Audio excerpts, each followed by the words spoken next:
If you ever feel like you give a little too much, you overextend yourself, this is the podcast for you. In this episode, we'll talk about the different types of givers because there are different types. I want to talk about generosity burnout, how to avoid it, and I want to talk about how to give in the most effective ways.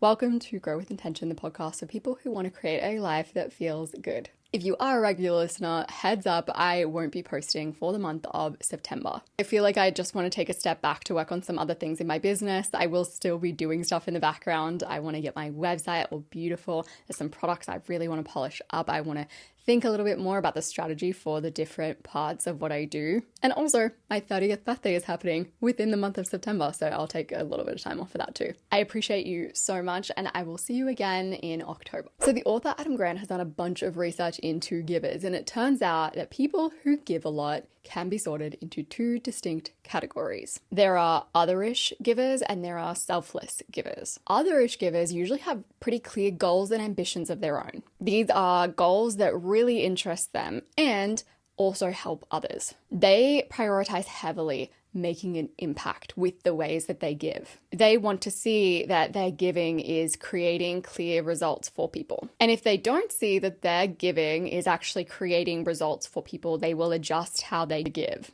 These are people who really clearly know their boundaries and their limits. And when they give, it energizes them and they benefit from giving in a way. I always say that giving can be kind of selfish, and that's kind of what I mean. It's a me too mindset. It's not a me first mindset, but it's also not an others first mindset. So selfless givers, on the other hand, usually lack clear ambitions or goals. And they notably do not respect their own boundaries or limits. They may not even know their own boundaries or limits. When they give, they're not really thinking about the impact of their giving. They're not optimizing their giving in a way. If you're leaning into selfless giving, usually you will find that giving drains you instead of energizes you. That's how you kind of know the difference.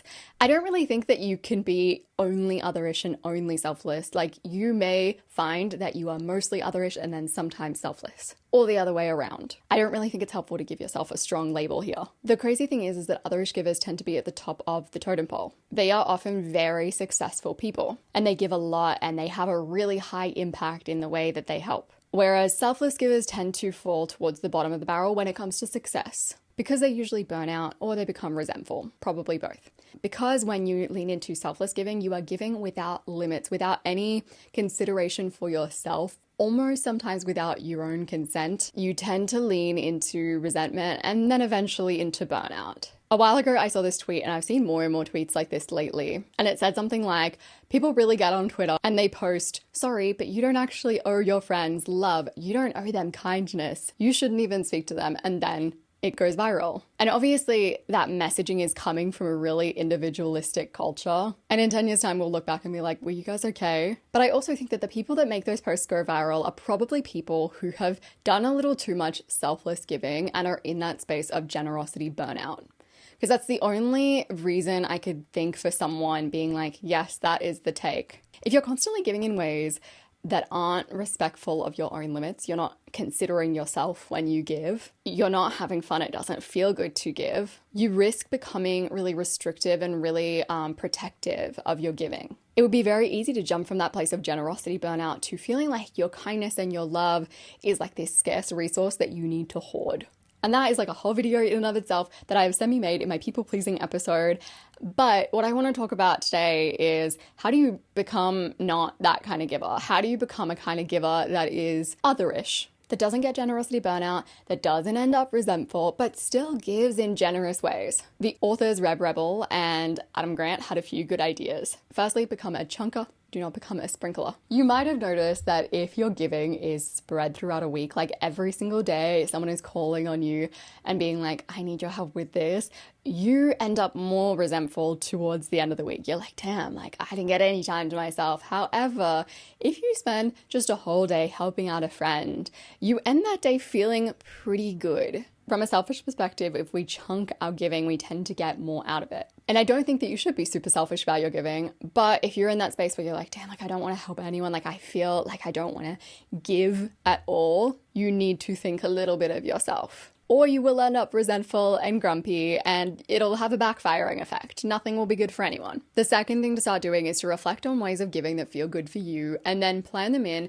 proactively versus reactively. So reactive giving is what tends to be the most exhausting to most people. And reactive giving is someone like calling you up or being like, hey, I need this. For example, for me, there are some things that I just don't want to become the go-to person for. I don't want to become the go-to person for babysitting. However, for that same person, I would be more than happy to help them clean their house. If it's proactively planned in, I am more than happy to sit with them and do a thinking session. I'm more than happy to be an accountability partner. Like, there are so many different ways that I can help people who have small children. Give generously in ways that feel good for you and set your limits when there are things that do not feel so good for you, that feel like they end with you being like, ugh, like I hate that I had to do that.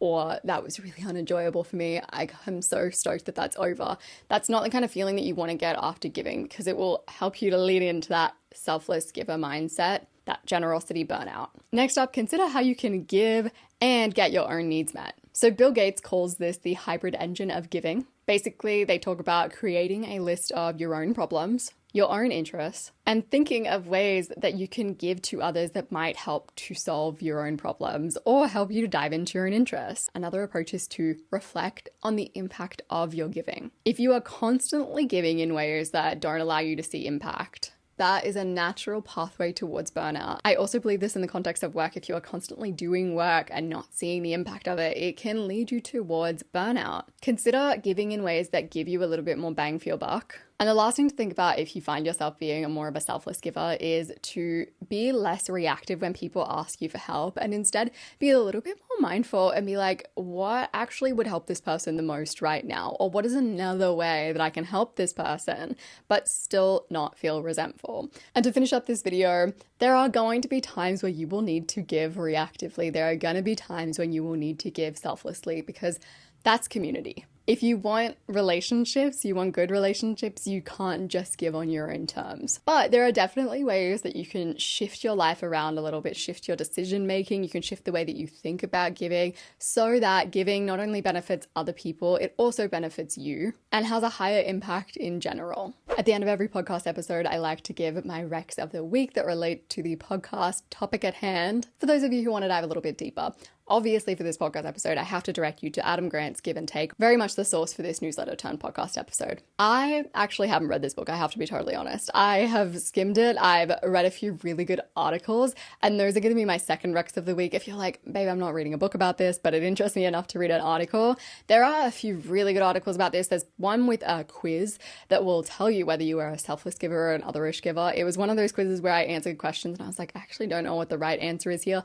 Those are my favorite kind of quizzes. When I say right answer, I mean the answer that would give you the most glowing result of an otherish giver. I super recommend that. And I also am going to recommend my podcast episode on people pleasing. It's actually going to be uploaded on my YouTube channel next week, but if you want to listen to it now, you can. I'll have the Spotify linked down in the description below.